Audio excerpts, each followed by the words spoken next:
told me that even if we put an extraterrestrial body on her desk, she would not run a story about it in the Boston Globe, because the subject has been the object of so much tabloid nonsense that it would be disreputable for them to talk about it. So a lot of the mainstream media won't touch the subject. They won't touch it, no matter how much positive evidence you give them. That has not changed much in 50 or 60 years. Occasionally it makes its way. And then the other issue is this. One of the big misperceptions, it's a very serious misperception, is that the big media is free in the West. It isn't. In fact, Pravda and the Chinese news agency have more accurately portrayed what we're doing than the Washington Post or the New York Times or ABC News in the United States. The reason for this, and as I understand it, it can be traced back to a number of documents, one of which is a fairly recent one from 1991. And if you go to disclosureproject.org, you'll see I wrote a paper called Media Play, and it's linked to a CIA document that got accidentally declassified, and I understand was later reclassified.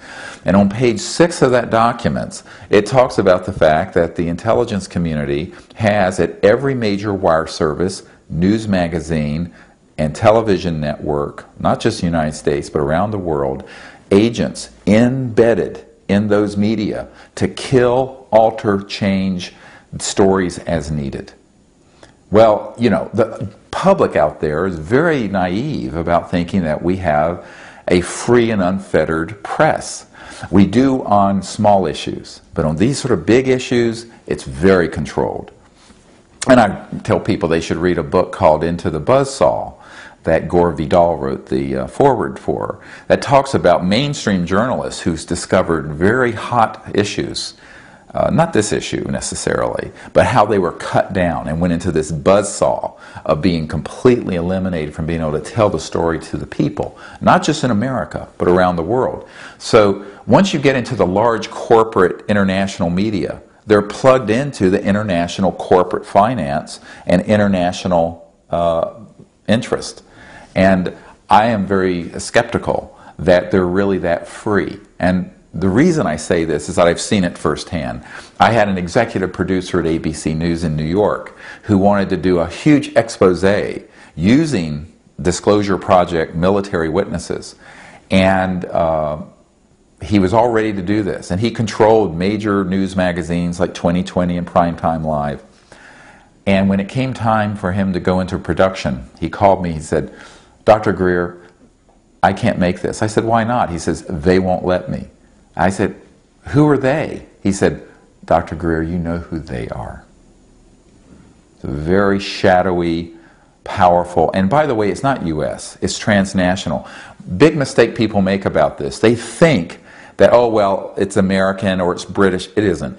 Forget all the national boundaries and visualize a permanent international geopolitical entity that wants to keep these sort of things secret because of the interlocking financial and economic interests. That's what we're talking about. It isn't as simple as saying it's the U.S. government. Most of the people in the U.S. government, I would say, and this is what shocks people, our biggest supporters have been people at the Pentagon who have been lied to about these projects and are furious and know that there is a shadowy, illegal, rogue group that is running this. And in fact, even at the Congress, when I was meeting with senior counsel for the Senate Appropriations Committee 13 years ago, in 1994, they told me that there was somewhere upwards of $100 billion US a year being siphoned out from various agencies into these super secret projects, and they had no control over it.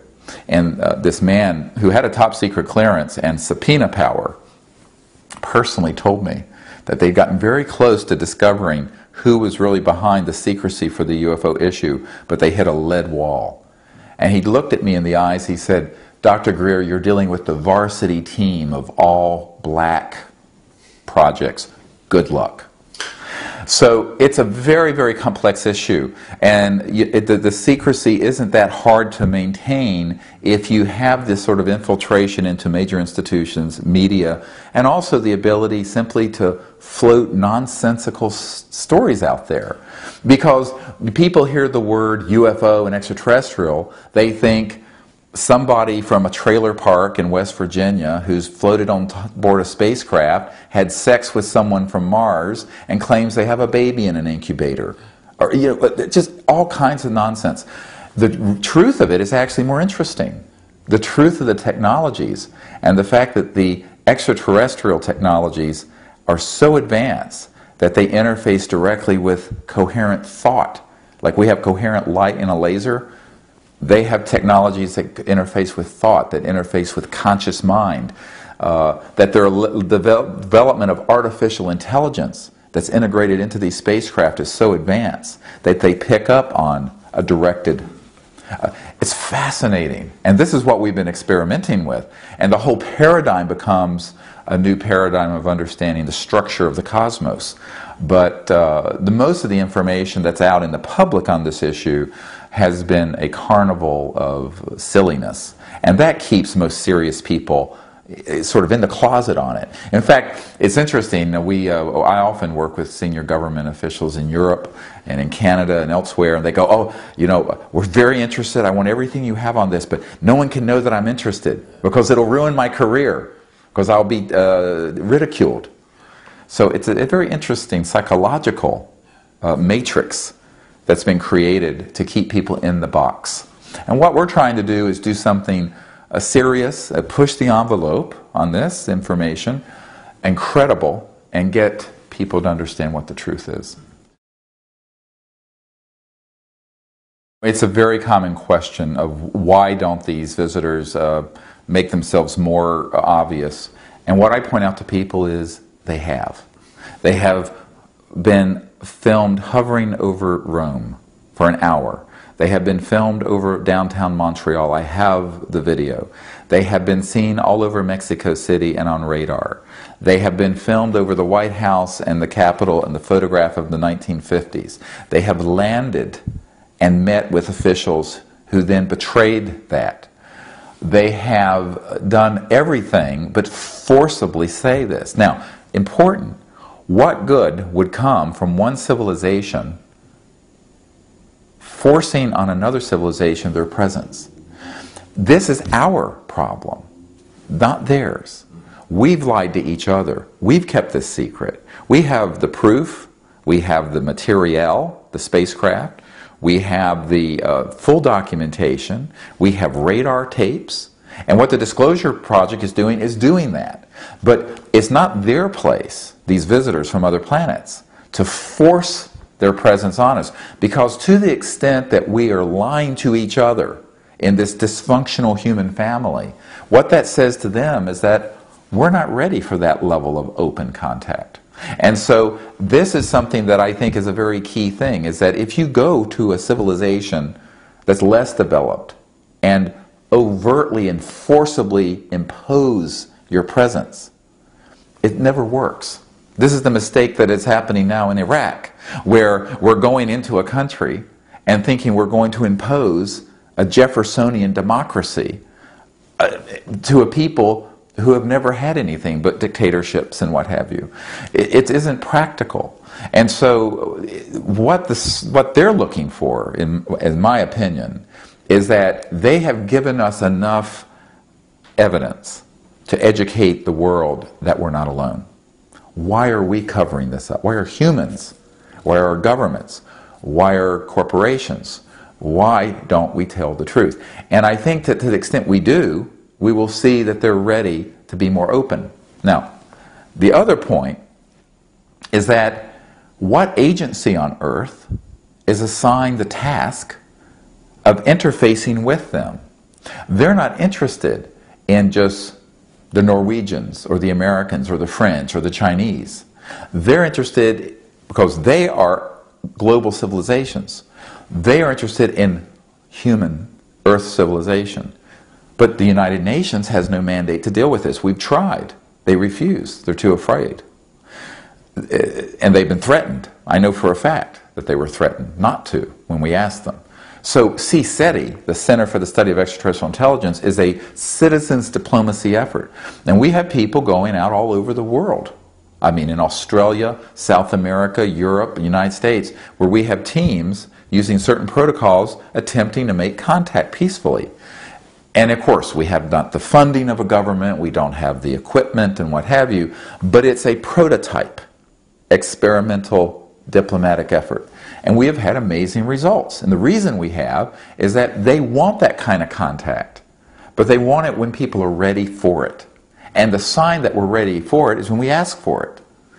So it's really more the secrecy and the fact that these visitors from other civilizations and other parts of the universe are not forcibly exposing themselves to us is an act of compassion on their part. Obviously, if they wanted to, they could. They have chosen not to because their measurement of how ready we are is how we react. And we have failed that test so far. And I think that this is something that takes a lot of introspection and courage from our leaders. This is why when I meet with people in the governments, I say, look, they are waiting for an appropriate response from the earth. An appropriate. We've fired at them. We've tried to get their technologies to reverse engineer them so we can have them secretively. We have denied them. We've ridiculed the issue. We've lied to each other. We've covered it up. We've done everything but do something appropriate, peaceful, reaching out to them, and be open and honest about it. So that is the next step. And some government in the world, I don't care what government, Norway, needs to lead that, be the leading edge of that. And until then, our group is trying to do this with our humble resources. I mean, obviously, we don't have the resources of a government. I think that part of it is that there has been so much virulent disinformation put out into the public. And you have to understand, you say these investigators and researchers, most of them are housewives or businessmen. They have an interest as a hobby. And they're not going to be able to distinguish between a false case and disinformation that's put out by counterintelligence from a shadowy military operation or corporate operation and the real thing. How are they going to distinguish? And so there's a